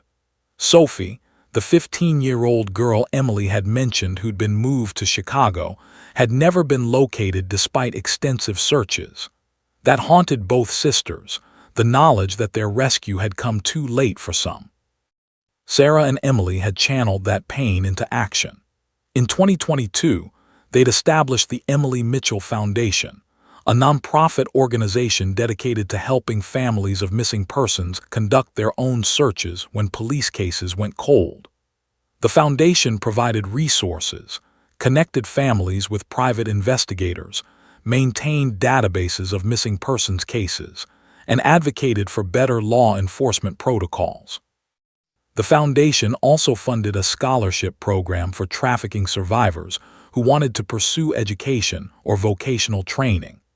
Emily herself had been the first recipient, using the scholarship to complete her online therapy certification. "Mom called today," Emily said quietly. "She sounded good, clear. She remembered it was my birthday coming up." Margaret Mitchell's condition had stabilized somewhat, though she would never fully recover from the stroke she'd suffered during Emily's captivity. But she had good days now, days when she recognized her daughters and could share in their victories. Sarah and Emily visited her every Sunday, bringing photos and stories, keeping her connected to their lives. Those visits were bittersweet, a reminder of how much their family had lost, but also of how much they'd fought to preserve. As the sun set over Columbus, painting the sky in shades of orange and gold, Sarah thought about the trajectory that had brought them here. A traffic stop, 2 words whispered to a police dog, a choice to trust, to cooperate, to believe that justice was possible even when everything seemed hopeless. "Do you ever wonder what would have happened if Rodriguez hadn't pulled you over that night?" Emily asked, as if reading her sister's thoughts. Sarah considered this. "Sometimes, but I think I was reaching a breaking point. If it hadn't been that night, it would have been another night, another moment when I couldn't carry the weight anymore. The question is whether I would have been as lucky with my timing." "It wasn't luck," Emily said firmly. "You made a choice, you asked for help. That's the hardest thing, admitting you can't do it alone." This was something they'd learned together over 4 years of recovery. That survival required community, support, the willingness to accept help even when pride or fear or trauma said to refuse it. They'd both had to learn to trust again after having that trust shattered. Officer James Rodriguez remained part of their chosen family. He visited monthly, checking on Emily and Duke, sharing meals with the sisters, offering the steady presence of someone who'd been there from the beginning. He'd received a commendation for his role in uncovering the trafficking network, though he always deflected credit. "I just listened to what you were trying to tell me," he'd said. "Too many cops don't listen. They see what they expect to see and miss what's actually happening." That observation had become central to Sarah's advocacy work. She pushed for law enforcement training that emphasized recognizing victims in unexpected contexts, understanding coercion and control, looking beyond surface appearances to see the reality underneath. As darkness fell and the garden lights flickered on at New Horizons, Emily stood and stretched. "I have a group session in 20 minutes. Young women recently recovered from a trafficking situation in Pittsburgh, their first week here." Sarah remembered Emily's first week at this facility. The terror, the disorientation, the certainty that she'd never feel normal again. And she looked at her sister now, 4 years later, preparing to help others navigate that same impossible journey. "You're going to be amazing with them," Sarah said. Emily smiled, a real smile that reached her eyes. I know what they're feeling. That's the advantage of having survived it. You can show them that survival is possible. Duke followed Emily toward the main building. The retired police dog who'd heard Sarah's whispered plea now devoted to Emily's recovery and to helping others find their way forward. Sarah sat in the garden for a few more minutes, watching the stars emerge in the darkening sky. She thought about the 43 victims recovered in the February 2020 raids. Most had returned to their families, beginning their own difficult journeys of recovery. Some, like Maria and Emily, had found ways to transform their trauma into purpose. She thought about the 17 safe houses that had been shut down, the network that had been dismantled, the perpetrators now facing justice. The work hadn't been perfect. Some victims were never found, some criminals escaped, some wounds would never fully heal. But it had been enough. Sarah's whispered plea to a police dog on a dark highway had set in motion a chain of events that saved dozens of lives, brought a criminal enterprise crashing down, and gave two sisters a chance to reclaim their futures. As Sarah drove home that evening, passing the stretch of Interstate 71 where everything had changed, she thought about the legacy they were building. Not just the foundation that bore Emily's name, or the policy changes they'd advocated for, or the training programs they'd helped develop.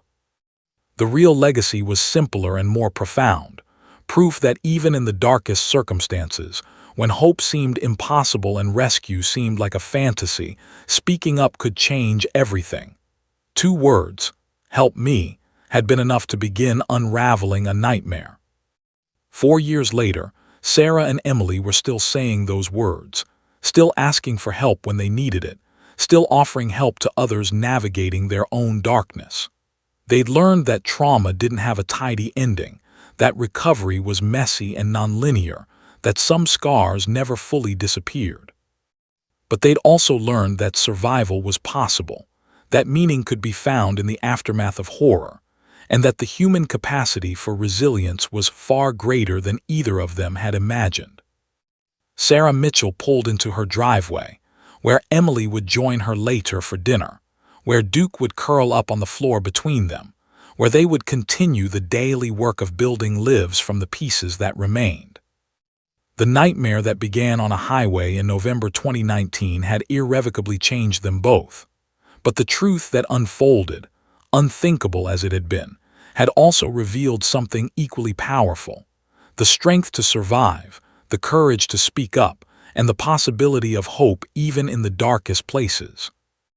And that legacy would continue, spreading outward through every person they helped, every story they told, every life they touched with the message that had saved them both. You are not alone. Help is possible, and 2 words spoken in desperation can change the world.